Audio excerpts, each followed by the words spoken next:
കാബൂളിലുണ്ടായ ശക്തമായ സ്ഫോടനങ്ങളിൽ 30 പേർ കൊല്ലപ്പെട്ടതായി റിപ്പോർട്ടുകൾ. പാകിസ്ഥാനാണ് ആക്രമണത്തിന് പിന്നിലെന്ന് വാർത്താ ഏജൻസികൾ ഇപ്പോൾ റിപ്പോർട്ട് ചെയ്യുന്നു. പാക് സൈന്യം വ്യോമാക്രമണം നടത്തിയതാണെന്നും റിപ്പോർട്ടുകളുണ്ട്. തങ്ങളുടെ 9 സൈനികരടക്കം 11 പേരെ കൊലപ്പെടുത്തിയതിനുള്ള തിരിച്ചടിയായിട്ടായിരുന്നു ആക്രമണമെന്നാണ് അറിയുന്നത്.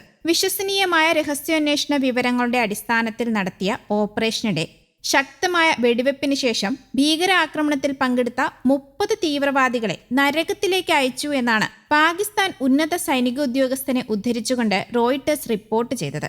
വ്യാഴാഴ്ച രാത്രി വൈകി കാബൂൾ നഗരമധ്യത്തിൽ 2 ശക്തമായ സ്ഫോടനങ്ങൾ നടന്നിരുന്നു. പ്രാദേശിക സമയം രാത്രി 9:50ഓടെയാണ് സ്ഫോടനങ്ങൾ നടന്നത്. കാബൂളിന്റെ മധ്യഭാഗത്ത് ഒന്നിനു പിറകെ ഒന്നായി 2 സ്ഫോടനങ്ങൾ ഉണ്ടായതായി ദൃക്സാക്ഷികളും വ്യക്തമാക്കി. വീടുകളെ വിറപ്പിക്കുന്നത്രേ ശക്തമായിരുന്നു ആ പ്രകമ്പനങ്ങൾ. നഗരത്തിന്റെ പല ഭാഗങ്ങളിലും സൈറണുകൾ മുഴങ്ങിയതോടെ ചില താമസക്കാരും വിദേശികളും സുരക്ഷിത സ്ഥാനങ്ങളിൽ അഭയം തേടിയതായും അന്താരാഷ്ട്ര മാധ്യമങ്ങൾ റിപ്പോർട്ട് ചെയ്തു. ഉഗ്രശബ്ദത്തെക്കുറിച്ച് വിവരിക്കുന്ന കാബൂൾ നിവാസികളുടെ പോസ്റ്റുകൾ കൊണ്ട് ഇപ്പോൾ സോഷ്യൽ മീഡിയയും നിറയുകയാണ്. എങ്കിലും കാബൂളിലെ സ്ഫോടനങ്ങൾ പാകിസ്ഥാന്റെ സൈനിക നടപടിയുടെ ഭാഗമായിരുന്നുവെന്ന ഔദ്യോഗിക സ്ഥിരീകരണമൊന്നും ഇതുവരെയും ഉണ്ടായിട്ടില്ല. അതിനിടെ സ്ഫോടനം നടന്നതായി അഫ്ഗാനിസ്ഥാൻ സർക്കാരിന്റെ ഔദ്യോഗിക വക്താവ് സബീഹുള്ള മുജാഹിദ് സ്ഥിരീകരിച്ചു. കാബൂളിൽ സ്ഫോടന ശബ്ദം കേട്ടു, എന്നാൽ ആരും വിഷമിക്കേണ്ട, എല്ലാം ശാന്തമാണ്. സംഭവത്തെക്കുറിച്ച് അന്വേഷണം നടക്കുകയാണ്.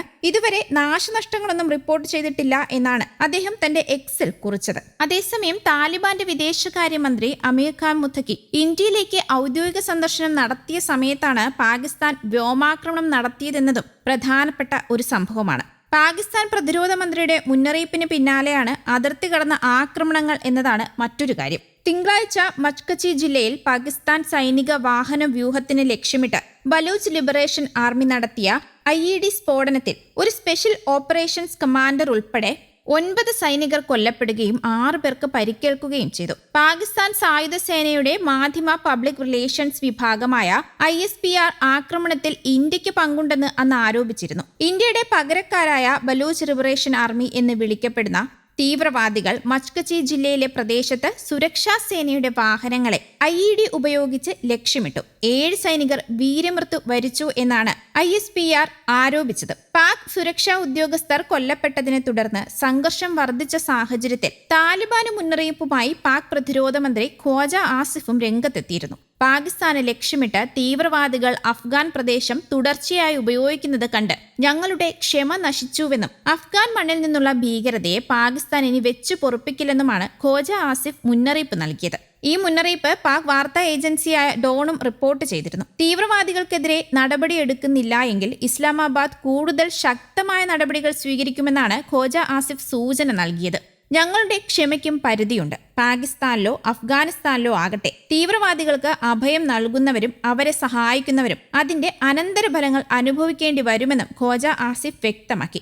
അഫ്ഗാൻ മണ്ണ് നമുക്കെതിരെ ഉപയോഗിക്കുന്നു. 3 വർഷം മുമ്പ് കാബൂൾ സന്ദർശന വേളയിൽ പാക് ഉദ്യോഗസ്ഥർ അഫ്ഗാൻ താലിബാനുമായി അതിർത്തി കടന്നുള്ള തീവ്രവാദ വിഷയം നേരിട്ട് ഉന്നയിച്ചിരുന്നുവെന്ന് ഖ്വാജ ആസിഫ് വെളിപ്പെടുത്തി. TTP തീവ്രവാദികളെ പാക് അഫ്ഗാൻ അതിർത്തി പ്രദേശങ്ങളിൽ നിന്ന് രാജ്യത്തിന്റെ മറ്റു ഭാഗങ്ങളിലേക്ക് മാറ്റുന്നതിനായി താലിബാൻ സർക്കാർ 10 മില്യൺ ആവശ്യപ്പെട്ടിരുന്നുവെന്നും ആസിഫ് അവകാശപ്പെട്ടു. ഞങ്ങൾക്ക് ഭീഷണിയായി നിൽക്കുന്ന 7000-ഓളം ആളുകളെ നിങ്ങളുടെ മണ്ണിൽ താമസിപ്പിച്ചിട്ടുണ്ടെന്ന് അഫ്ഗാൻ ഉദ്യോഗസ്ഥരോട് അദ്ദേഹം പറഞ്ഞു. പാകിസ്ഥാനിൽ ആക്രമണം നടത്താൻ അഫ്ഗാൻ പ്രദേശം ഉപയോഗിക്കുന്ന തീവ്രവാദ ശൃംഖലകൾക്കെതിരെ അടിയന്തര നടപടി ആവശ്യപ്പെട്ട് അഫ്ഗാൻ അധികാരികൾക്ക് ശക്തമായ സന്ദേശം നൽകുന്നതിനായി ദിവസങ്ങൾക്കുള്ളിൽ ഒരു ഉന്നതതല പ്രതിനിധി സംഘത്തെ കാബൂളിലേക്ക് അയക്കുമെന്നും ഖ്വാജ ആസിഫ് വ്യക്തമാക്കുന്നു. News desk Kerala Kaumudi.